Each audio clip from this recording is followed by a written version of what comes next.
जटायु वध।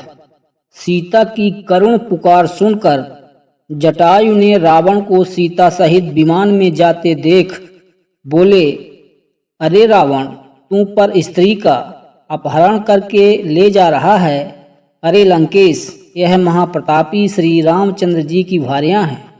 एक राजा होकर तू ऐसा निंदनीय कर्म कैसे कर रहा है?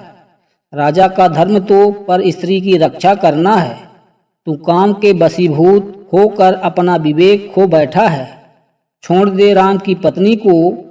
हे रावण, मेरे समक्ष तू सीता को नहीं ले जा सकता। प्राण रहते तक मैं सीता की रक्षा करूंगा। ठहर, मैं अभी आता हूँ। जटायु के कठोर अपमानजनक शब्दों को सुनकर रावण उसकी ओर झपटा। विशालाकार दो पर्वतों की भांति वे एक दूसरे से टकराए। क्रोधित जटायु ने अपने पराक्रम से 2 बार रावण के धनुष को तोड़ डाला, उसके रथ को तहस नहस कर डाला और रावण के सारथी का वध कर डाला। उन्होंने मार मारकर रावण को घायल कर दिया। घायल होने के बाद भी रावण वृद्ध और दुर्बल जटायु से अधिक शक्तिशाली था। अवसर पाकर उसने जटायु की दोनों भुजाएं काट दी। पीड़ा से व्याकुल मूर्छित होकर जटायु पृथ्वी पर गिर पड़े।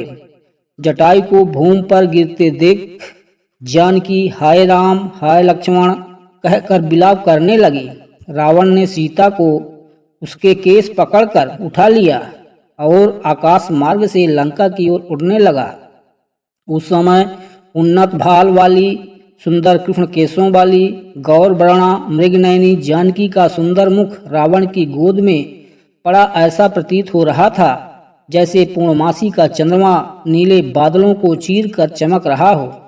सीता का विलाप सुनकर वन के सिंह, बाघ, मृग आदि रावण से कुपित होकर उसके विमान के नीचे पीछे पीछे दौड़ने लगे। पर्वतों से गिरते हुए जल प्रपात ऐसे प्रतीत हो रहे थे मानो वे भी सीता के दुख से दुखी होकर करुण क्रंदन करते हुए आंसू बहा रहे हों। श्वेत बादल से आच्छादित सूर्य भी ऐसा प्रतीत हो रहा था जैसे अपनी कुलवधू की दुर्दशा देखकर उसका मुख श्रीहीन हो गया हो। सब सीता के दुख से दुखी हो रहे थे। दुष्ट रावण से मुक्ति का कोई उपाय न देकर सीता दीनता पूर्वक परमात्मा से प्रार्थना करने लगी। हे परमपिता परमात्मा, हे प्रभु, मेरी रक्षा करो, रक्षा करो। हे सर्वशक्तिमान, इस समय मेरी रक्षा करने वाला तुम्हारे अतिरिक्त और कोई नहीं है। हे दयामय, मेरे सतीत्व की रक्षा करने वाले केवल तुम ही हो। मार्ग में सीता ने नीचे एक पर्वत पर 5 वानरों को बैठे देखा। उनको देखकर सीता ने यह सोचकर कि शायद ये राम को मेरा समाचार बता सकें, अपने सुनहरे रंग की रेशमी चादर में वस्त्र आभूषण बांधकर उसे उन वानरों के बीच गिरा दिया। तीव्र गति से उड़ने में व्यस्त रावण को सीता के इस कार्य का बोध नहीं हो पाया। वनों, पर्वतों और सागर को पार करता हुआ रावण सीता सहित लंकापुरी में पहुंचा।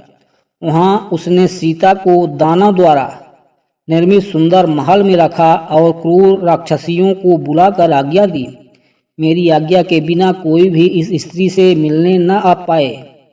यह जो भी वस्त्र, आभूषण, खाद्य पदार्थ मांगे वह तत्काल इसे दिया जाए। इसे किसी भी प्रकार का कष्ट नहीं होना चाहिए और न कोई इसका तिरस्कार करे। अवज्ञा करने वालों को दंड मिलेगा।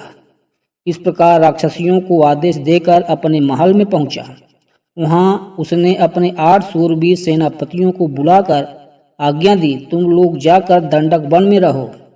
हमारे जन्म स्थान को राम लक्ष्मण नामक 2 तपस्वियों ने उजाड़ दिया है। तुम वहां रहकर उनकी गतिविधियों पर दृष्टि रखो और उनकी सूचना मुझे यथाशीघ्र देते रहो। अवसर पाकर उन दोनों की हत्या कर डालो।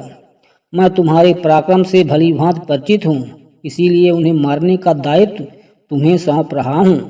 उन्हें इस प्रकार आदेश देकर वह कामी राक्षस वासना से पीड़ित होकर सीता से मिलने के लिए चल पड़ा। दोस्तों, आगे का भाग देखने के लिए कृपया चैनल को लाइक और सब्सक्राइब कर लें।